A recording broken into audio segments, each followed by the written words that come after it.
Bullshit. Branding.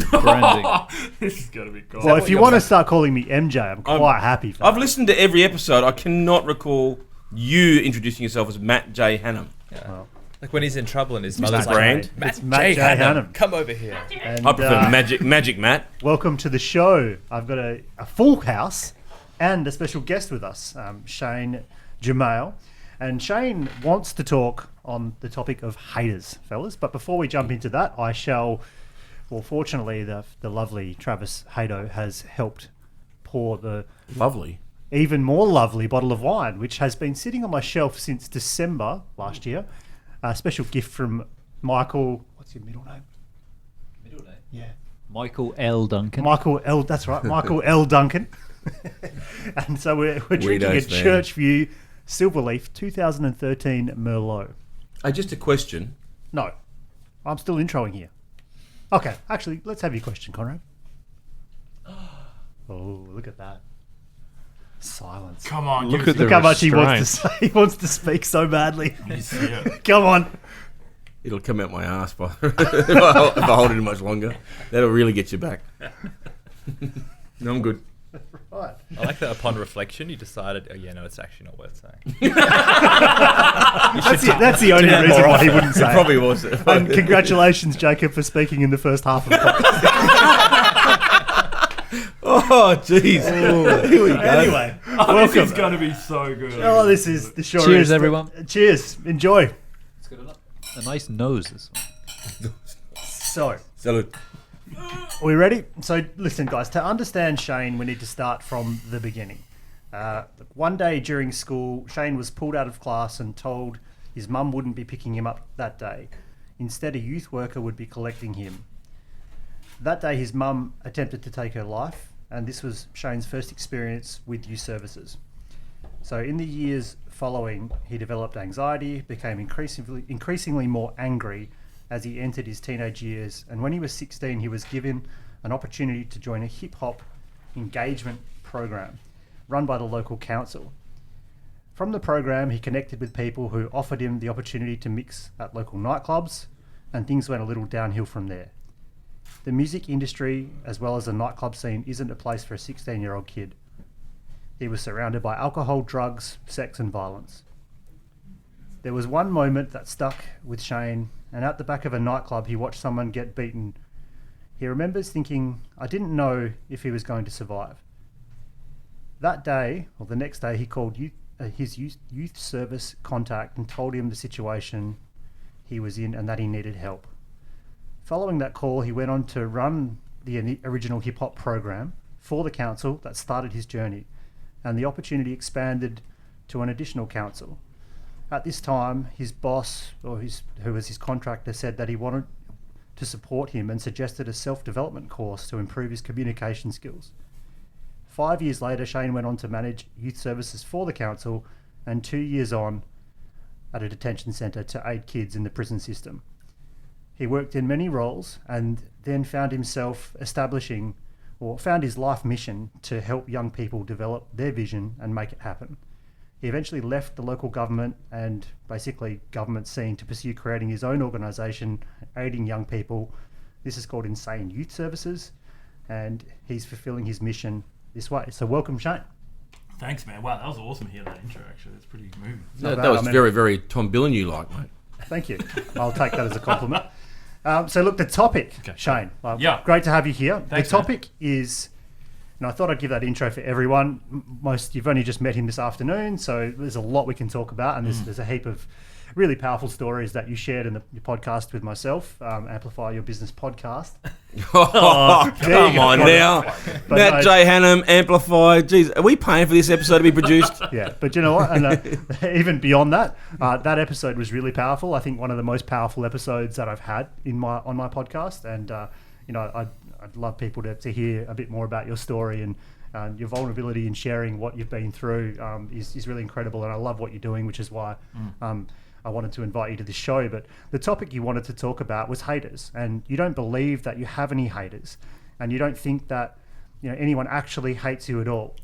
So Shane, you believe that people don't hate you; they believe that you have what belongs to them. and that's why they're displaying or showing hate towards you.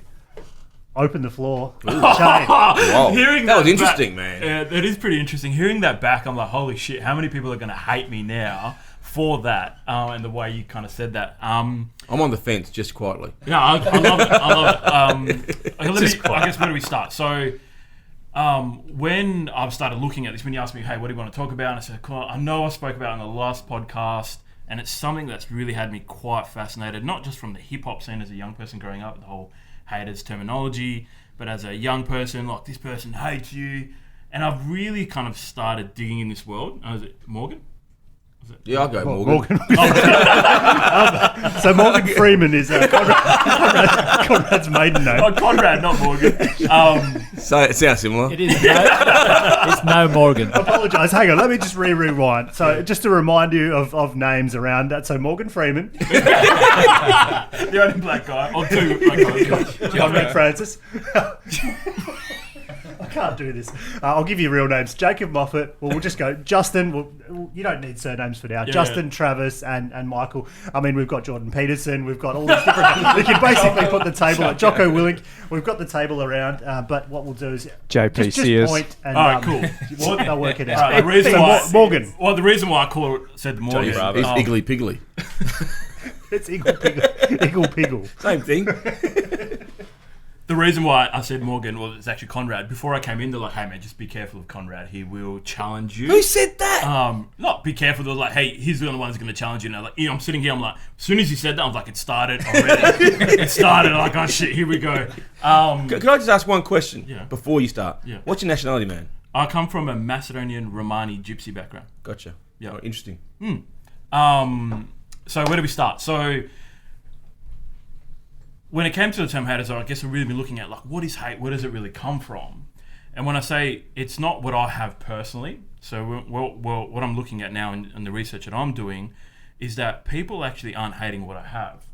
They believe that what I have does belong to them more. And it's not about me personally. So when you look at, say if I'm going through a space of, oh my God, I'm really jealous, I'm hating in someone, I don't hate that person personally. So you guys might look at, well, what am I actually hating at? And I'm hating at, man, what that person's worked for, I've worked just as hard as him or her.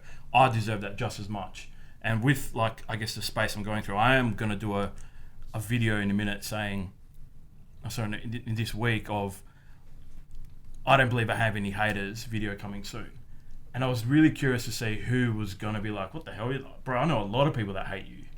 And what it's had me look at is, what are they actually hating about that is me personally, or about what I've done personally? So I'll give you a bit more context. So all you guys can hear me now. My vibration's going out to this space, it's going into this microphone, it's going into your headphones, it's going to your ears, and then you start listening to something else. All you guys aren't even listening to me at all. None of you actually are. You're listening to yourself think about what you hear I'm saying through your own perspective. This might as well not even be in this room right now. No, I respect you being here, though. Right, I get that, right? But where did that thought even come from? So you're going, man, I really like how this guy's talking, or, man, what a cocky little prick.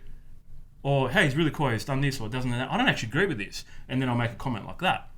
So it's actually coming from your own perspective. And then I thought about that, I'm like, well, where does hate actually even come from? And so when we do have this conversation with someone like, hey, Shane, I'm really jealous of what you're up to, we look at, what are you actually jealous of? Well, I can't accomplish what you're trying to create, or I don't actually get what you're saying, so I'm actually challenging myself on, man, I can't really get to that way of thinking. Where's that even coming from? So it's kind of in the broad spectrum of that. So if, I don't know, I throw it out on the table like, you know, what are you currently hating on at the moment? And if you really look deeply in deep psychology and go, well, what's that actually all about? What is it within myself that I can't be with that other person? So that's kind of where it started, and that's kind of where it's heading. So I don't know what that's... Yeah, crazy, man. I mean, that's we were just talking about that just before we got in here, about the psychology of projection and mirroring, you know, which is psychology 101, right? So that's exactly what you're talking about. So someone's seeing in you what they want, hate you for you having it, as opposed to them for not going out and doing the work to get it. Yeah, well, the thing is, they probably have worked just as hard to get it. Potentially. Yeah. Potentially, Yeah. Absolutely. They're like, some people go, man, I've worked just as hard as that. But I haven't even got there yet. What am I doing wrong or that's not working that can have me get there, and they end up they end up hating on themselves, really. What you say is exactly right. Now, I think you framed it amazingly well, so thank you for that.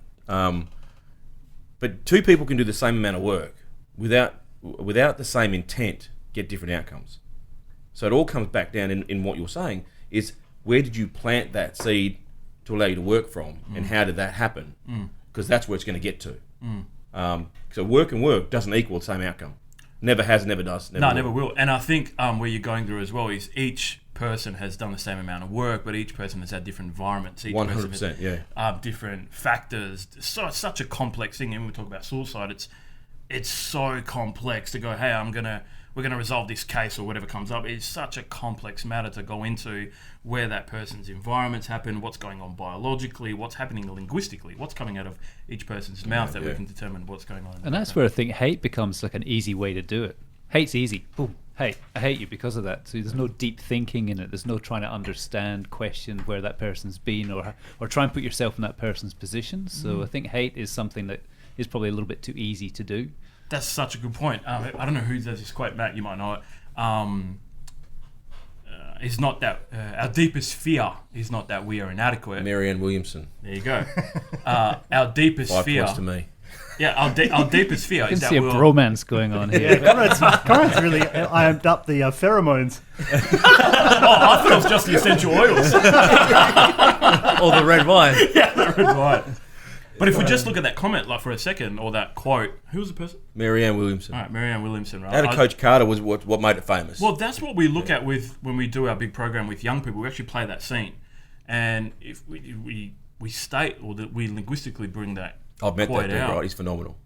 Coach Carter, Yeah. or the actor, Coach Carter. the real guy. Yeah. Wow, that's awesome, Yeah. man. Oh, I'd love to Phenomenal hear guy. about that. Met him in San Fran. Wow, that's phenomenal. He's got a really cool story, man. Yeah, sensational. So if we linguistically bring out that quote and break it down for a second, our deepest fear is not that we are inadequate. Our deepest fear is that we are powerful beyond measure. It is our light, not our darkness, that most frightens us. And even if we just break that down, it's our light, not our darkness, that most frightens us. We're not scared to hate. Darkness is kind of easy, isn't it? It's so easy. It's like, hey, fuck you, man. Like that is so But easy. that's when someone Star cuts me off. Wars. That was the whole episode. That is the whole issue with what we've got going on, right? It's like embracing the darkness because you're at one with it and you need it. You're not in opposition to it. Well, we need it. Alan Watts, awesome philosopher. I was listening to him this morning. Look at this. What gets him hard. I love that guy. Not Deepak. Actually, Yeah, we could go there with some. You've been hating on there Deepak. yet. What are we really hating? Let's get into that. Yes, let's unpack that one. That would be awesome. But Alan Watts, I was listening to him this morning. Just love his stuff, and he was talking about what and who is God. What is the nature of God? And he talks about the astronaut who goes into space. And they question the astronaut was like, "Hey man, when you got to space, did you see heaven?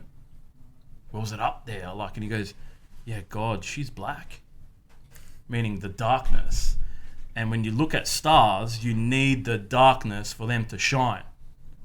But they're still there. You can't see them until it goes dark. So we need to be able to deal with. I think for men in general, we need to be able to deal with our darkest parts to be able to see that light, Yeah. or for it to be projected. I can't wait. This is awesome. I'm going to get carried away. I better slow down. But yeah, Keep going.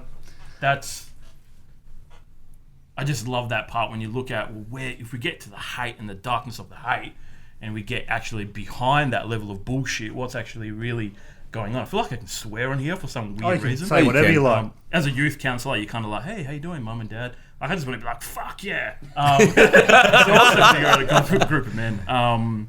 So I think that's what I would love to look at. What's actually really going behind the hate, and what's that light there that we're actually scared to bring out. And if we look at relationships 101, when my fiance brings up something and I have this thought in my head like, fuck, I could really break some shit right now. What's really going on is I don't want to be like, hey, you know what, I'm really sorry and I love you. And that's the hard bit. It's easy to break shit and get angry. So Shane, have you come across David Deida in any of your readings or? No. So he's an author that's written a great book, The Way of the Superior Man. I don't know whether any of you guys have come across him, but the boys in the office have just come across him, the younger guys in my office. And he talks about going down the path of understanding yourself to then get the most out of your life, particularly from your relationships, and in particular from your partner. And embracing the fact that a woman can do anything she wants from a mood perspective, and you have to be able to ride with that storm. And the boys are conflicted with this at the moment, because that's what they're finding the most challenging is in their relationships, is that women do whatever they want to do from a mood perspective. And I said to them, if it's challenge, it was never challenging at the start, but you fell in love with a woman at the start, and a woman is always going to be this beast of moods. Until you accept and understand that, your relationship's going to challenge you and probably be broken. I like you use the word beast. I will leave it at that. Yeah, but with David Deedy, it talks about the stages of man. First being and I'll be very simple with the 3 stages of man. He talks about the materialistic version, which is stage 1. Then the external version, so the person that then finds greater value in serving others. And then he goes to the divine, and that is taking himself to another plane. And the book is, if no one's read it, phenomenal reading. I read it a few years ago, so going through it again with the lads when they're reading it in the office is taking me back to a couple of experiences. But the most important part is to actually understand which perspective you're coming from when you're making judgment of yourself or your partner or your situation, particularly when you're looking at the word hate. Yeah. Because that's perspective, right? Well, you're actually not in a relationship with your partner. No, it's always about you. Kind of. Go on. So, you look at me, okay, I'm just going to speak to me and Samantha, my fiance, gorgeous girl. I'm actually not in a relationship with Samantha. I'm actually in a relationship with my opinion and perspective of Samantha. Yep. So it's actually not Samantha I'm dating. Yeah. Because her exes and other people that know Samantha are like, wow, she's phenomenal here and she's horrible here. So I'm actually not dating her. I'm dating her through my perspective of her. So when she gets angry, it's all of a sudden it's like, wow, she's really cute when she's angry. She's not the angry person. It's my perspective of how I see her through anger. And I think that's like a thing. And I just wanted to catch you. One thing you said is you fall in love with your partner first. No, you don't. I didn't say that. Yeah, I wish we could record it. Yeah, Right. Did I say that? Sorry, but You said to them, or to the guys, that they fell in love with her. they fell in love with who they fell in love with First. Okay, that's who they've accepted. Now I've gone past the step that I believe you need to go through, because I've spent a lot of years on my own about getting to know me and who I am and what I need from me before I go into a relationship. So yes, that's what we're talking about, the partners they have in their life. Clear. Yeah. So I think that's just to look at is everyone here in a relationship? So when you look at like, well, who are you actually in a relationship with? And when I heard you say like I fell in love with her, well, what you're really looking at is you actually didn't fall in love with her at the start. I think it's Tom Blue talks about this. Tom Billy. We don't know. Who's that guy? Billy Blue. What? Don't worry, we talk about Tom a lot. Oh, okay. I listened to him in one of the, I don't know who the other bloody, there were all these guys that freaking, what actually is it that had her fall in love with you? Or you actually, what did it have that you fell in love with her? And that still comes down to your perspective of her. Well, there's the 6, like, a very old Chinese man once said to me about, if there's 2 people in a room, there's 6 like people in a room. Or something, or? No, actually I had a Chinese acupuncturist, and she'd brought over this uncle, and he'd come over to gamble in Perth, and he sat down with a... 6 personalities in the room. Yeah, 6 personalities in the room. So he sat down with 4 or 5 of us just to talk through some different principles, and I had no idea what I had the opportunity to sit in front of at the time. But one of the things he went through was there's 6 personalities in the room. I mean, there's yourself, and then so there's your perspective of you, the other person's perspective of you, and the truth, which no one really knows the truth necessarily, because that would be completely objective and no one has that information, and then vice versa. So if there's 2 people in a room in a relationship... Makes it 7. Huh? 7. Shane, through your experience with youngsters, obviously you talk with quite a high level of awareness to these situations. How do you, even starting with hate, how do you get people who come from, I guess, from their environment, maybe very closed-minded, they've been conditioned a certain way. How do you start to get people to see this? Because you talk a lot about perspective, right? And even hate is perspective, and it's projection mirroring. How do you start to break down that wall or encourage or coach people through that without them going, you're full of shit, and you don't know what you're talking about, you don't know me, and blah, blah, blah. Like, Yeah. I would have thought that would be extremely, how do you... Yeah, so I just spoke at the National Trauma Informed Practice, and one of the psychs in there said, how do you work with kids who like, I don't know, man. Like, you get them young people like, I don't know if you guys got kids. I've got staff. Yeah, me too. Like, hey, what are you up to? Oh, I don't know There's what you kids as staff. Or what happened here? I don't know. And I responded to, because we use technology to connect with kids, and we actually do say, look, if you can have absolutely anything, and I tell young people word for word, I don't mind. I don't even care if you want to be the biggest fucking gangster in the world or the most successful ballerina in the world. I really don't care. What I care about and what I want to look at is if you want to be the most important gangster or the biggest gangster in the world, why is that so important to you? And so when young people go, I don't know what I want to show. I responded to the psych. I said, look, that is absolutely perfect that you don't know. So what was your name, mate? Justin, have you ever met someone who thinks they know everything? Yeah, we all do. Right. What's it like talking to that person? Yeah, people get frustrated. Right. Yeah. And so what we say is, wow, if you don't know something, you're actually in the most best, powerful place to be. Because you're not that person that's everyone's finding annoying. So we look at, what is it that you definitely don't want your life to look like? Or what is it that you definitely don't want? And we start there. And like, I definitely don't want this and I don't want that. But when we put that back on young people, say, have you ever met someone who thinks they know everything? They're like, yes, my mom, my dad, right?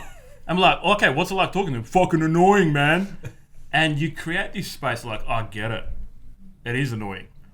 What happens is when a young person or anyone goes, I don't know, you just haven't created a safe enough space for them to actually tell you what they do know and what they would like the future to look like. And so we kind of start with there. When a young person goes, I really don't know what I want to do, I'm like, oh, that's perfect, man. What is it that you definitely don't want? And then we kind of start there. I'm hoping kind of answering your question, but when we kind of look at working with young people and then go, how does this work? We're still using the basic fundamentals of CBT and building a rapport, and we have an insane distinction called code switching, where we learn to speak the young person's code. So for example, some young people, I might dress like this, and they're like, hey man, that guy's cool, I'm going to connect with him. We've had one young person, man, he goes, man, Shane, I just want to know what it's like to wear a suit. And we said, why is that so important to you? And he goes, dude, I just want to know what it's like to be powerful.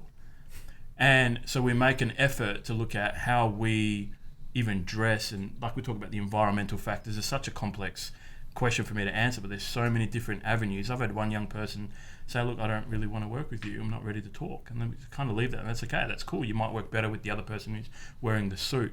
So we've really got to make judgment and assessment like, hey, it really works for us to take this case on, or it doesn't.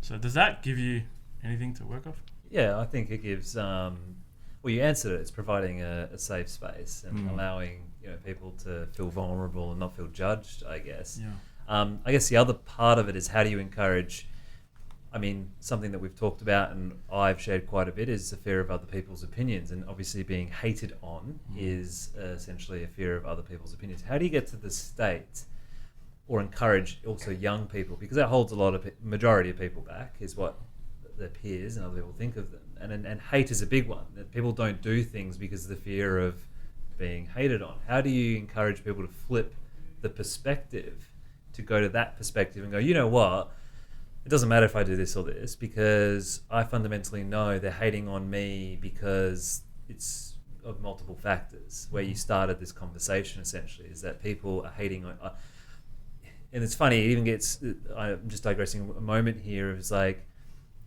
I don't like the word hate, and then so I could go down the same question and go, well, why do I dislike the word hate? Let's have a look at it now. Yeah, what's that got to do with with me?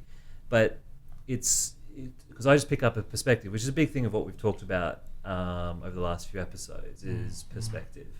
How do you get to that place? How have you gotten there? Has that just been through experiences, through practice, and how do you encourage the young people to move past hate? Yeah, so Big Life Journal, they're like a youth-based organisation in the UK. They kind of send young people this journal book, I guess. And in the start of the journal, it talks about mindset. And it talks about these two different mindsets, growth and closed, or open and closed mindset. So we have a conversation with a young person and go, cool, well, where do you think a state of mind comes from? What is a state of mind? and the young person will be like, well, what's coming out from your brain or where you're thinking? And so we look at these three different, or the two mindsets, grow, open and closed. And we look at when you have an open mindset. Let's do it now.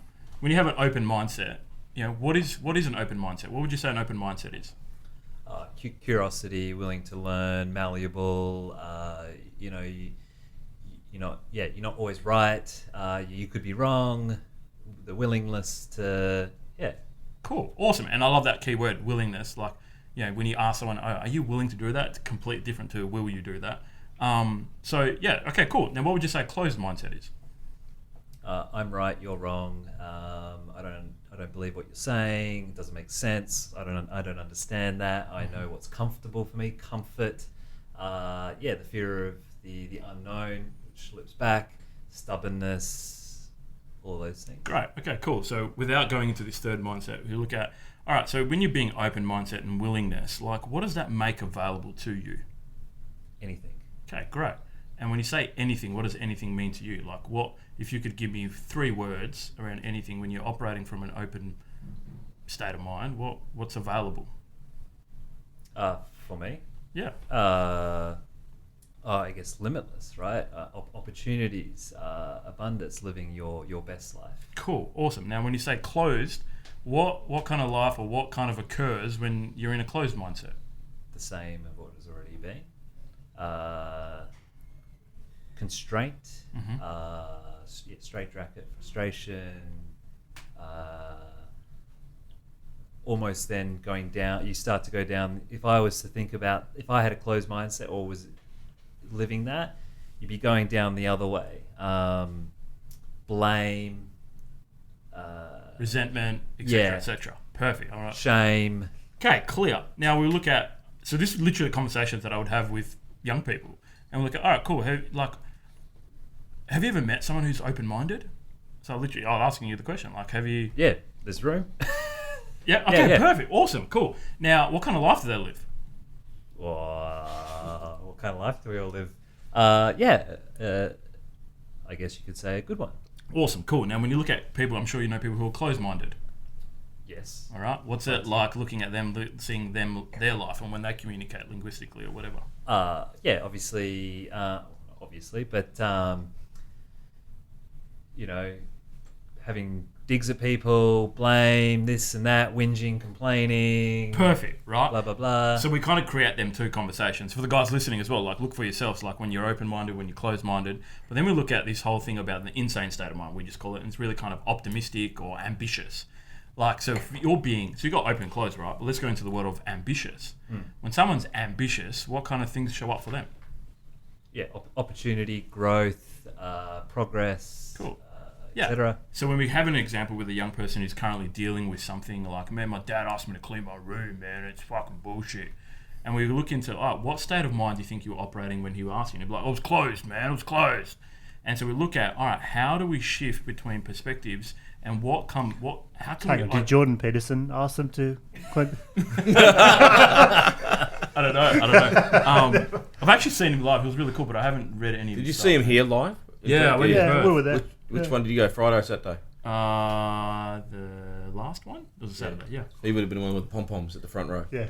Give us a J. Oh, I didn't. No, so it must have been the Friday. So sorry, man. We look at that, looking at their state of minds, and then giving him the space to kind of work through that. Yeah. So yeah, that's kind of, even when I walked in here, I was like, man, I'm really nervous to come in here. I don't know how this is going to go. I listened to the podcast where you guys were talking about strength and being a man or something like that. Someone talked about opening a jar, and I opened a jar, whatever it was. Oh, that was. And I was like, man, these guys are going to kill me in here. Like, and I was so scared, and I had to ask myself, like, well, where are you coming from here? I'm so closed-minded. Self-doubt, all of that, because I'm not ready to deal with what I'm going to walk into. Well, just to build out on that, sorry, just to cut you off, but you've sort of talked about the first stage, but I'd love to share one of the examples. I mean, you've got a great one about the car salesman or even the rapper, just of how you then take that and open their mind and give them an opportunity. Cool. All right, awesome. So one thing with Sain, we don't have any clinical setting at all. Like, we've got our office in the city, but there is no clip down in a counselling chair and like, tell me how you feel, man. Well, what's that like for you? Like, it just... there's elements of that works and it doesn't work. Do you have an adult stream for this? No, I don't. No, I don't. But Let's talk about that one. yeah, that'd be cool, man. Hey, Conrad's your first patient. Morgan. How does Morgan make you feel? So what we actually do, so we use an iPad, and this young person said the whole thing, I don't care if you want to be a gangster, whatever, and this kid goes, man, Shane, I'd love to become a rapper, man. And I was like, oh, all right. White boy. Private school kid. Oh. And I was like, all right, cool, man. I did say I don't care let's have a look. So we wrote down rap, and I said, dude, why is that so important to you? And he goes, man, it's the only way I get to express what's going on in my head, and it clears me like mentally. I was like, cool. So the twist at Insane's work, we actually don't do, everyone does vision goals and goal setting and mind maps. We actually do this thing called barrier boards. So there's a whole process to it, but I won't go into it. We look at, what are some of the things that you definitely don't want your future to look like. One of the things we go into, what do you want people to say about you? If you get people to say absolutely anything, what would you love to hear them say? And kind of answer it. Well, then we flip the script and go, what is it that you definitely don't want people to say about you? And when we look deeply, it's coming from this deep emotion that I really don't want people to find out about this. So this young person goes, man, I really want to become a rapper. So we write it all down. That's really cool. And I said, all right, cool. And he goes, man, but please don't tell my parents I want to become a rapper. I was like, wow, why is that? And he goes, man, because they're gonna think I'm like, man, my parents are entrepreneurs. They're in business. They pay a lot of money for me at school. Just don't tell my parents I want to become a rapper, man. Like, they're gonna think I'm silly. I was like, cool, so we write that down. So part of the process is I can sit with that young person and charge the parents a lot of money and sit with him for 45 minutes a week and go, cool, how do you feel, man? Oh, let's talk about this. What we found over the last 14 years of me actually doing that in the sector was I kept on getting stuck, and I'd see a young person for 6 months, 12 months, 2 years, or 3 sessions, and then they're gone. What we found was, the whole thing about fundamentally we aren't even listening anyway, we're all listening to ourselves. What we then do is the process goes envision, engage, and act. So we look at who is someone that the young person would actually listen to. And there's a whole process around that psychologically. But then we go, all right, let's call Marksman Lloyd, who's a Perth Aussie rapper, I think he just released a track with Draft last week and toured with 360. So we ring up Marksman and we say, hey bro, look, we've got this young person, his dreams to become a rapper. What could you do? Are you willing to help us out? And part of the process is when we engage someone, we actually take the young person to meet Marksman Lloyd, and we set up a whole bunch of stuff in the background. He'll listen to me to some sort of extent. This is state of mind, this is CBT, blah, blah, blah, blah, let's work on anxiety, all that. Cool. But when we bring in Marksman Lloyd, the young person, Marksman's got the young person's attention, all of it. And the one thing that we're going to come up with, the young person's going to come up with 5 questions that he feels he need answered in life. 4 of them can be whatever, I don't care. Anything that you feel that you need answered in life, what it takes to become a rapper, how do you release a tune, how do you pick up chicks, whatever, I don't care. But the last one has to be involved about asking for help. Has to be something to do with help. You need to ask this guy for help. Now, our suicide statistics at the moment tell us that young person before they died by suicide, or any young person dealing with anything, will not go to a practitioner, will not go to their parents, will not go to anyone. They'll go to their homies and their friends and their girlfriends and talk about what's going on. They'll actually ask their friends for help first. So what we're trying to shift and then occurring is that it's okay to ask help. And we ask for young people, go, hey man, you're going to have to ask for help. No man, help's weak. Like, it comes up. So this young person and Marksman are sitting down, and the kid goes, look, can you help me become a rapper? And so we do a lot of back-end work with who we place young people in front of, working with children checks, all that safety stuff as well. But then we look, the young person's got to ask you for help. It's on you what you can provide and what you can't provide. Now, let alone this young person hasn't rapped in front of anyone. Bedroom rapper, right? I haven't even heard him rap, so I'm like, man, I hope he's good, right? So we get in front of Marksman Lloyd, and the young person asks this question, and Marksman goes, look, man, I'm performing at Jack Rabbit Slim or something in Northbridge. It's going to be a big crowd. How about you come on stage and rap with me? Now, this young person was first of all blown away. It's like, whoa, that was pretty awesome. But we need your parents' permission to get you in the club. So all of a sudden, we've got to let his parents know. He's got to let his parents know. Long story short, and we've got it. This is kind of like a case study for Insane and like a video. But there's this young person. I wish I could play the video now. We'll figure that out. I'll show you. I'll send it to you guys. There's his dad and mum in the stage, and Marks was like, yo, I'm going to bring out this 16-year-old who reminds me of me. Marks was the private school kid who went through drugs and alcohol and all these sort of issues, and he's got his story. So you think Marksman and this kid really built a better connection than what me and this young person did. So this kid gets out on stage, Marksman raps a little bit, and this kid just kills it, and the crowd just goes wild. In the video, you hear his dad like screaming out, so proud of his dad. Turns out his dad was in a rock band when he was 16 and loved music. And what happened in our testimonial, the parents and the young person built this connection, and now his parents support him in doing his EP and that sort of thing. So where Marksman's words back to him was, hey man, this is how you fulfill your career, this is where you got to get through. The crowd built that young person's confidence. Not the therapy, not me, nothing. We just provided an environment for him to shine in, and it turns out that he's actually really fucking good. And I bet you stop spreading bullets then. Yeah. when you see the video and this kid's like, you know, just kills it, and his crowd just goes off, and he's 16. Yeah. It also teaches them a lesson of pushing through the courage of, that fear, which is what we've talked about as well, of telling his parents. Yeah. And I guess the desire was greater than the fear to do it. Yeah. That's amazing. Yeah, it's cool. So that's kind of and then we look at, wow, what did it take to get through that growth mindset? It does take something. It's not easy, man. I still have to walk through here and make sure I control myself and not having a glass of wine because I know it doesn't work for me. It's hard. So you've got to be able to ask for that level of help. Like, I invite all of you guys, even people listening, like, man, what do you want your future to look like? And I challenge you, invite you to ask one person, just like, hey man, can you help? Like, I'll share just between us, right? So I came here to meet Andrew. I was buying a phone case off him actually, and we're here, and I was like, man, I don't know if does Andrew sell phone cases all the time? Or, No. On the side, Arise digital phone cases. He actually bought, it was this one here actually, which is the mouse, you drop them from whatever. Anyway, I walked past the studio, and I was like, man, my vision, I was like, man, I'd love to have like a podcast one day, and I want to bring young people in there, share their visions, and get psychs and therapists and the doctors who help us develop all our programs, actually share different perspectives. And for parents to come on, and I want to give kids like little rants about what doesn't work in parenting. And I walked past and I was like, man, that'd be cool, right? And we're still startup and, hustling and whatever. And he's like, man, you should ask Matt. I think they'll let you do something. I was like, shit, Matt's like, pretty cool guy. I've only met him one time on the podcast. And so I was like, hey, Matt, can we have a meeting? Can we catch up, man? I was like, hey, bro, can you actually help us with like a podcast? And I was like, it was just, I was scared. I was like, I was on my fiance, I'm going to ask Matt if we can have a podcast and he's going to sponsor us and see what happens. And I was like preparing, I had my notes, and we got in the meeting. You're like, yeah, man, we'll help you out. And now Insane's going to have an opportunity to do a podcast. Now, I would have never done that if I was closed. I'm like, nah, I better not ask for help.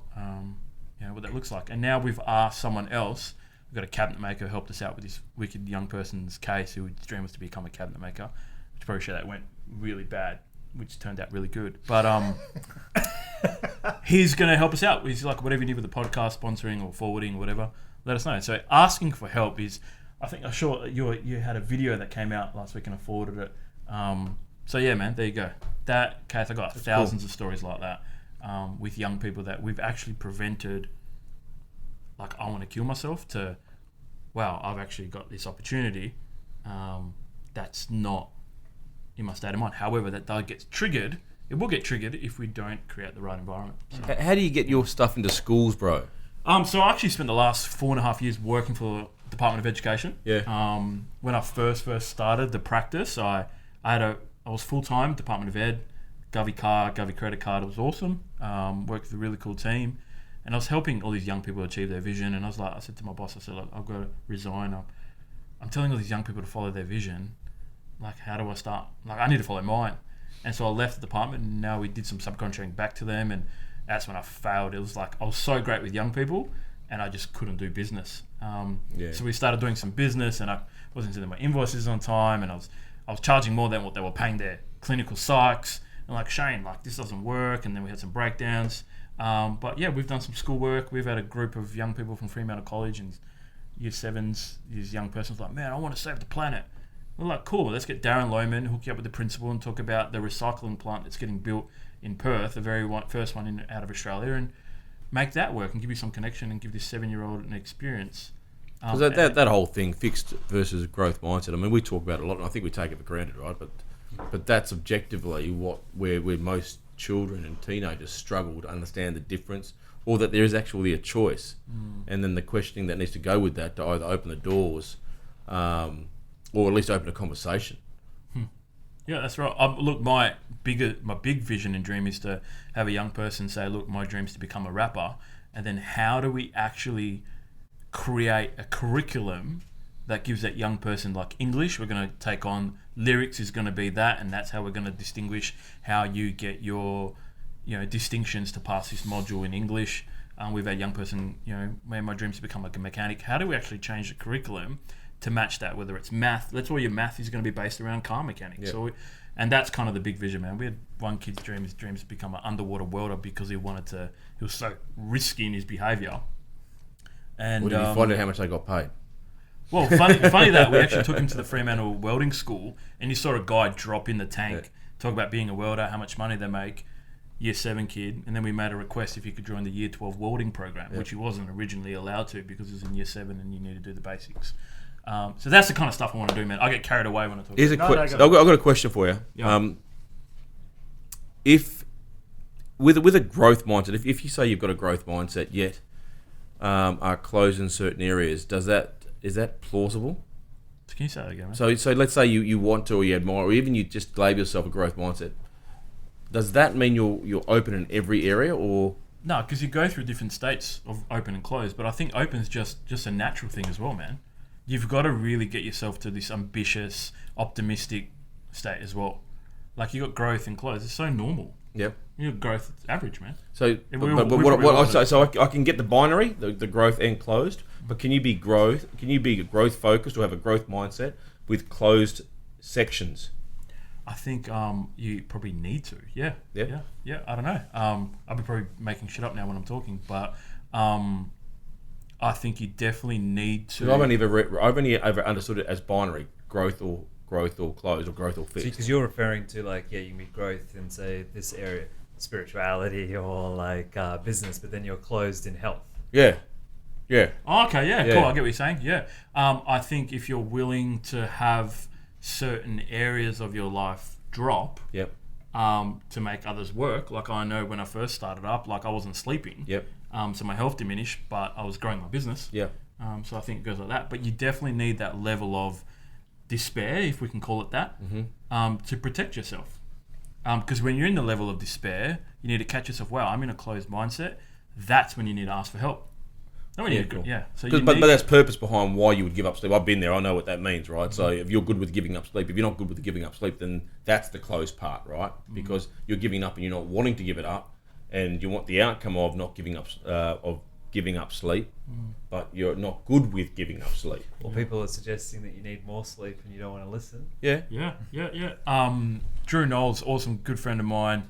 I have to send him my sleep cycle every morning.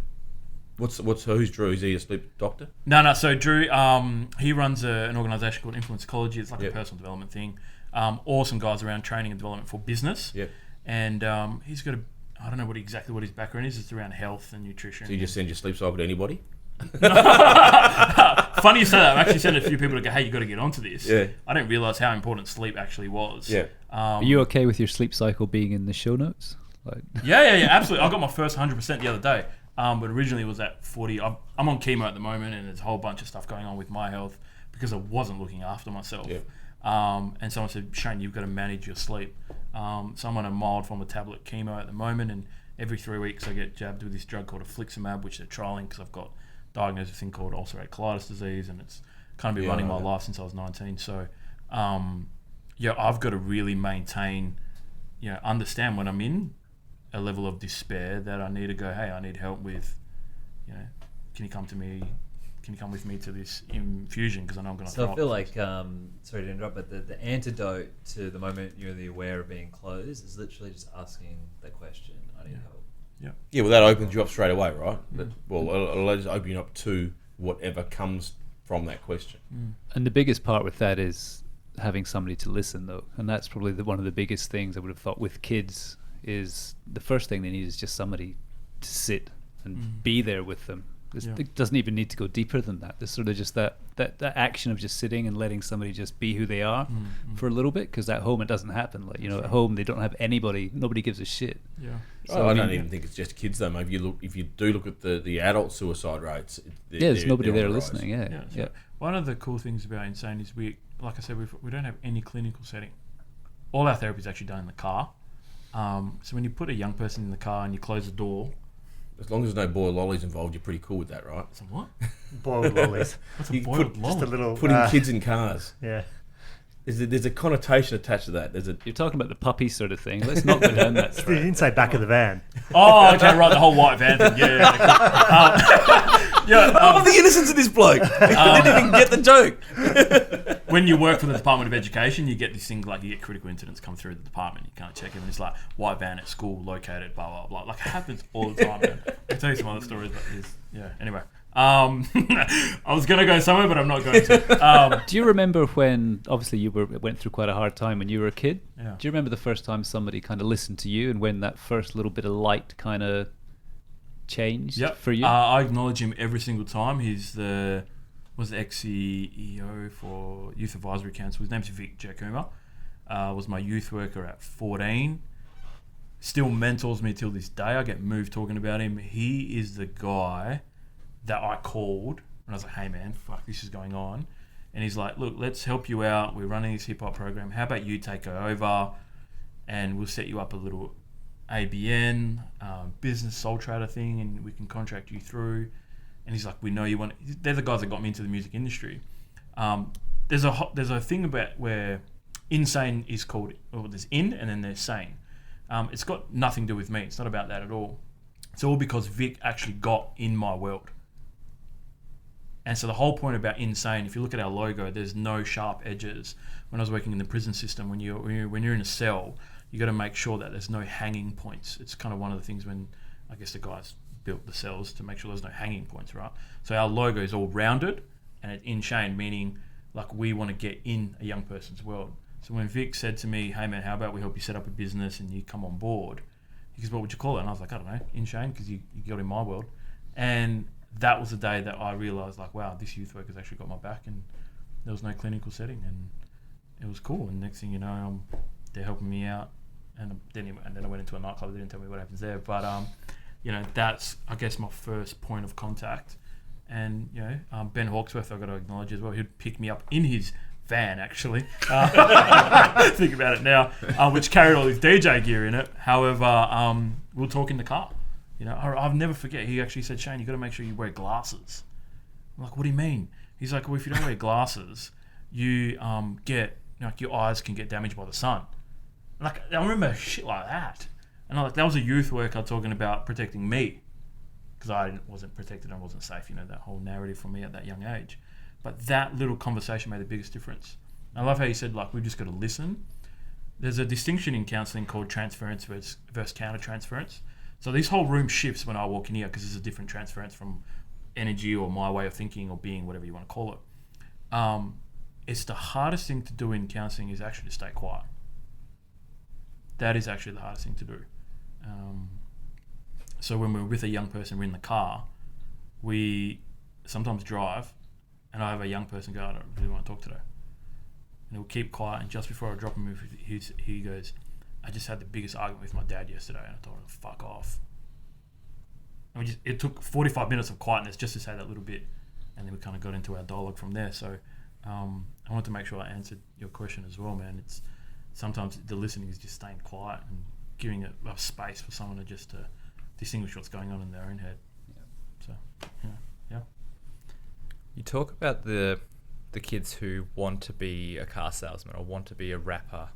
Do you ever either come across kids who truly have no idea what their greatness could be, or do you ever come across kids who potentially are attached to something for the wrong reason? Say they want to be a rapper, not because they've got linguistic skills, but because they want to hang out in nightclubs and get girls and drugs, sort of thing. Do you ever go, well, I can see what you're currently think you're looking to pursue, but do you ever guide them in a different direction, or do you just purely listen and let them?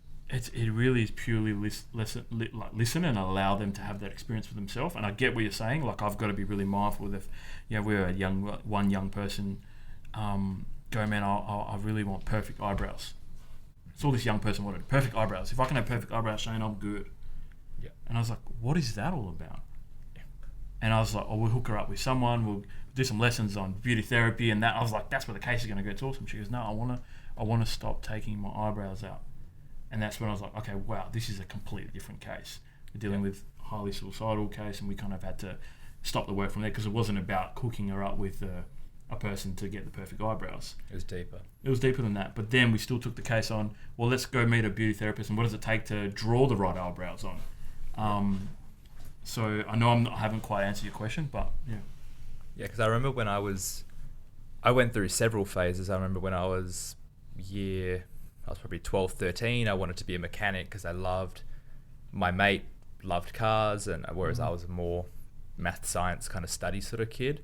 And part of me was attracted to being a mechanic because it meant spending more time with him as a friend. Part of it was I loved Fast and the Furious and that idea of it.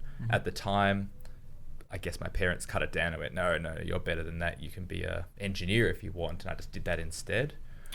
There's a lot in that. And I just accepted that, moved on. And are you an engineer now? I almost was, and now I'm a personal trainer. Okay, cool. It's fascinating you say that, man. I got 2 stories I can share. So we did a big vision session with some university students at ECU.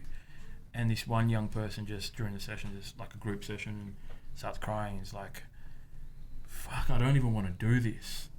And I was like, what do you mean? She's like, I've spent the last 3 years doing my degree because it's not even what I want to do. It's for my parents. Yeah. Just, like, I heard you say that when you say that. So we look at, with young people like that, it's like, wow, like, well, what do you actually want to do? I want to be, I think it was an artist for her or whatever it was. And it wasn't the doctorate or whatever she was trying to do. So I get it. And as hard as this might sound, we had one young person, his dream was to become a cabinet maker. Yep. And we look at, man, why is that so important? And he goes, my grandfather was good with wood and that sort of thing. So it's like, it wasn't really his vision. Yeah. Now I can't be like, well, let's not do that, bro. That's crap. Yeah. You just got to let it happen. Right. And saying that, we do, when the vision sessions, I go, man, this vision's bullshit. Let's throw it away. And I scrunch it up and I throw it away. And I do this thing about to see how you're willing to let your vision go real quick or not, and see how they react on mindset, whether you're going to fight for it or you're not. It's this little exercise that we do. However, so we met the cabinet maker, rang him up, cool 35-year-old dude who's had his own business, and we walked up into his office and he had an electric skateboard on the floor, and this young dude was like, yeah, I want to start my own business. And he was a cool dude who talks about like, oh, I work 8 months and then I travel for 3 weeks and me and blah, blah, blah. And it's this really cool young dude who ran his cabinet making business. When we do the 5 questions, the young person asked him all the questions and he's about to sign to TAFE, but we needed to meet with this guy first. And the guy goes, bro, I don't know if I'm allowed to say this to you, but he goes, I would not recommend you become a cabinet maker. It is fucking shit. And I'm sitting there like, dude, what are you doing? Like, you just ruined this whole kid's dream. It's got nothing to do about it. It's about his grandfather, blah, blah. Yeah. And I was like, okay, cool. And the kid gets back in the car and he's like, man, that was freaking awesome. Right? The following week, just I didn't say, he goes, it's probably better you get into like anything electrical, electrical mechanics, like Tesla's going to be way better, like because of the way cars are going. The following week, this young person goes, hey Shane, I'm actually going to become an auto electrician. And I was like, whoa, why? He goes, because that cabinet maker was someone that I'd listened to. And that's when it came up with the analogy of, who we actually listen to. There's a whole thing about, we call the Batman analogy. That cabinet maker made the biggest difference to that kid. Because what do you think his mum was saying? Morgan would have really enjoyed your Batman What are you guys analogy. laughing at, mate? Let the man speak. The young person didn't listen to his mum and said, don't become a cabinet maker, you've got to do this. He was actually in uni, this young person, studying, I don't know what it was, something that wasn't aligned with what was important to him. Even if I said, bro, let's look at a different option, he wouldn't listen to me. He was listening to the cabinet maker because that's where he wanted to be. So that's kind of where we do take it, man. We literally, now Insane's gone, I tell the people when we take if someone said, hey man, I want to learn how to do podcasts, I'll be like, Matt, can you meet with this young person and tell them what it takes to become a podcast? And you might say, bro, it takes a lot of work, blah, blah, blah. And the kids go, shit, I don't want to do that. But if I said that, it wouldn't listen. So it has to come from someone. If we had time, I'd create the Batman analogy for you. But. And my story's not too different in that I was at uni studying engineering, bounced about a couple of different versions of engineering, just kind of not quite finding something that resonated with me. And then one of the core units for this engineering business double degree I was doing was go out, interview an entrepreneur, find out about their life. Yeah, awesome. And this guy rocks up in his Lamborghini, hops out, cool suit, tells me about this tech startup he's doing. I was like, ooh, that's kind of cool. And I looked at it and he just said, like, what are you passionate about? And I didn't even think about engineering, just said fitness, helping people. And he kind of went, that's what you got to do. Fuck the engineering, be you. And that was kind of, it finally took someone who was where I guess perceived I wanted to be to drop everything and pursue it. That's fucking awesome, bro. Who was that? Thanks for sharing that. That's freaking I want to get back to the Batman analogy. Yeah. We'll hit the Batman analogy and then we'll go to wrap it up. But cool, let's do that. What, the Batman analogy? Yeah. Okay, cool. So how and thanks for sharing that. That's so awesome, bro. I've kind of got into this fitness thing at the moment. Yeah, man. Like I used to be 128 kilos. And you get, I don't know how some people get funny about it. I started doing this F45 thing. Yeah. Freaking awesome, man. Good program. Like, yeah, it's I've never felt so strong in my life. I didn't realize how much health has an impact on like mental clarity. I was always like, no man, just counselling and talk therapy and get him on a stage and rap. Like I didn't realize nutrition has. It's massive, man. Man, I mean, I've done the same thing for the last 3 years. It's crazy. Yeah. It's phenomenal. It's the best version of fitness and nutrition is the one that you enjoy and works for you. There's no best way to do it. Yeah, awesome. Batman analogy? Finish Batman. off now? Okay, cool. So, how Insane originally started was when this young parent called me and said, hey man, I can't, my kid's not going to school, whatever, blah, blah. And so I will just do this session. When I was a youth worker, I was talking about the psych thing before. I was working at a school, and when you're a youth worker or a counsellor, you kind of, in the department, you refer always to the psych. You know, they're the ones who mark off and make sure risk assessments are done properly. Fundamentally, very important. So I was working with counselling kids, and when stuff came up that was quite intense, I'd refer on. And then the young person wouldn't connect and blah, blah, blah. I was like, man, what's missing? So we started the whole vision boarding thing and then look at, the engagement. And so this young person goes, yeah, I want to become a car salesman. So we rang up Turtle and I said, look, we got a kid, dreams to be a car salesman. Turtle's like, yeah, Shane, that's exactly what we do. Send it to us. And they said, what do you need? And I said, I need your car yard. Give us one of your cars. Let us do some therapy in one of your cars and chat. And then give me one of your car salesmen, and you better be wearing a bloody suit. And this is the whole how Insane started. And this young person would go, hey man, Turtle wants to meet you. Went really, really well. And we get inside the office. It's kind of like a glass room. Turtle trophies in the background. Typical car salesman. Like, I don't know if that Lamborghini guy was a salesman. And it's like, g'day mate, how you going? And I was like, here we go. Typical guy probably trying to sell me a car. Like in my internal thoughts. The kid loved him. It was that, g'day mate, yeah, shook his hand. We sat down. And the 5 questions thing, and he answers one of the kids' questions. I can't remember what it was. And he goes, mate, for me to make money, I need to learn how to get along with people. And that is all he said. We get back in the car, and the young person goes, hey Shane, how do I get along with people, man? And I went, are you freaking serious, man? We've been trying to teach you this for the last 6 months. Me, your parents, the psychologist, the counsellor, the basketball, footy coach, like everyone's been trying to talk to you about how important it is to get along with people, not punch them in the face. And then it clicked. I was like, oh my God, like the car salesman is the one where he wants to be. That car salesman made the biggest difference to that kid and got involved with the case a little bit more and kind of said, look, Shane, you got to do this and blah, blah, blah, and taught us all the courses that he was doing about sales and getting along with people and influencing people to buy cars. And that's what we worked with the kid, and that was awesome. So what we come up with is a Batman analogy, and the story I share about that is, I don't know how old your kids are. So I'm a stepdad. I've known Bella since she was 5. She's turning 14 now. And when I tell Bella to clean her room, I'm like, hey Bella, I need you to clean your room. She'll be like, yeah, cool, no worries, Shane. Me and Bella are really tight as well. And she'll get and start cleaning her room, and I'll come back in, and I'm like, Bella, you got your shit under the bed, man. And this and that's done. She's like, what the hell? You're not even my real dad anyway. I'm like, what the hell? I thought we were tight. Like, all of a sudden, I'm like this bad person. So what we discovered was that if her version of her Batman came into the room and said, hey, you need to clean your room, I am not saying that her room would be spotless, but what we 100%, or what I am standing for and what I 100% guarantee is the conversation would be completely different to what it was with me. 100% completely different, because that's who she looks up to. And that's when we come up with the Batman analogy. And I think businesses can take this on as well. We just got asked, would you do a vision session with our company? Because we don't like the person who's running it, like their training and development team. And I don't have any stats on this, but I think if someone external came into the team and spoke about how they need to get along with people compared to their manager, it'd be a completely different story. So there you go. That's the Batman analogy. You need to find your own version of your own Batman and ask that person for help, and something will happen.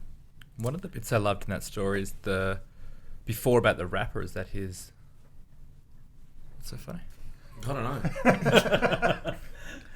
Is that his parents were initially, or he had this perception that his parents didn't want him. He was a private school student, didn't want him to be a rapper, but once they saw him succeed in that field, they were super pumped for him. And that's something I felt, is that I always thought that my parents wanted a white collar professional career because that's what they did. And I went to uni and was going down that line to be, I guess, a professional. Whereas now that once I decided to be a personal trainer and pursue that, Mum was my biggest fan, and it essentially funded the dream, and shares it every time her friends come to visit. She shows them the gym. She's super, super proud now. And none of that happened until I was able to sit down and ask her for help. Like, hey, this is my dream. Yep. Can you help me make it happen? Bro, that's freaking awesome. And what we've got to deal with reality right now is by the end of today, two young people have died by suicide. Whether we like it or not, our statistics right now in WA, 2 today have died by suicide. Last year was 1, now it's gone up by 2. Like, it's happened. Tomorrow's going to be another 2. We have no idea who it is, where it's going to come from, what's going to trigger that young person or whoever. I stand for young people around that, so it could be not just young people, anyone.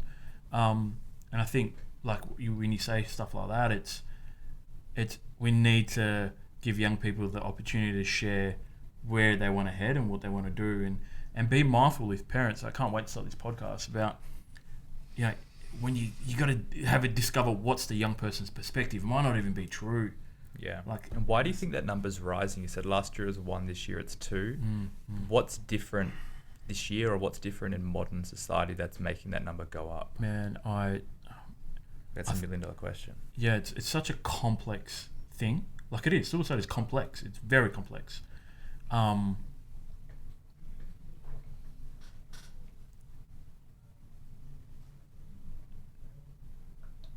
think when we look at not providing a space and an environment for young people to share and shine, and creating opportunities like your story, like, if you didn't fulfill what you wanted around your vision, like, let alone even me, I'm a young person, in the field, counsellor, that sort of thing. Even when I was working with young people, I was going through spats, man, I am not following and not really doing what I actually really want to be fucking doing. And I'd wake up in the morning, I'm going to go back to work. That's one of the best jobs in the world, man. I'd work with young people sitting in the car, and I'm getting up in the morning going, fuck, I don't even want to do this, man. So I think that I want to make sure I'm not coming across like I've got the answer to end your suicide. And I do want to come across like that as well. That when we have young people and provide an opportunity like your story, or even my story, when people ask me, how are you, man, I'm absolutely amazing, because I'm fulfilling what I want to fulfill. And when I'm not, I can ask for help. And we're not providing a space for young people to say, I don't know what I fucking want, Shane. Or this is what I actually want to do, and I want to fulfill that. We've had young people with the rapper story that parents would call and say, hey, we found a suicide letter, and we found out the young person wants to, whatever their vision is. It's got to be mindful I don't connect with young people's personal stories around that suicide letter, because it's a complex case. But that's where I want to go, man. I think we're not providing environments for young people to shine, So powerful, Shane. Thanks so much for coming, mate. And Jacob, thanks for really stepping up we this didn't even get the podcast too. feedback. I know we. Oh, bro, we forget. can. I reckon We need to do part 2. We'll just press pause and then go for part 2. But we need to wrap that up. Josh has been screaming at me for some time now. But look, thanks so much for sharing My that. I absolute think pleasure, man. It's it cool. was a great conversation, and I'm sure there's more conversations that could be had amongst the group. And I hope everyone enjoyed their wine. We won't dig into that, but Churchview Silverleaf 2013 It was Merlot. interesting. We should probably definitely say something about if there is anyone dealing with something, suicide prevention lines and the help lines. We and that should, sort of stuff. and we'll do that. And there is obviously what's the best place? So you want to connect suicide prevention lines, Beyond Blue, and all that sort of stuff. We just got to put that out there for people to Google and look up the numbers. I don't have the numbers off the top of my head right now, but yeah, if you are dealing with something, please reach out for help. It'll be in the blog. We've correct. touched on this sort of You're stuff. doing an before. awesome job, by the way. You get a mate. voiceover, That's Matty. awesome. Matt Johannem.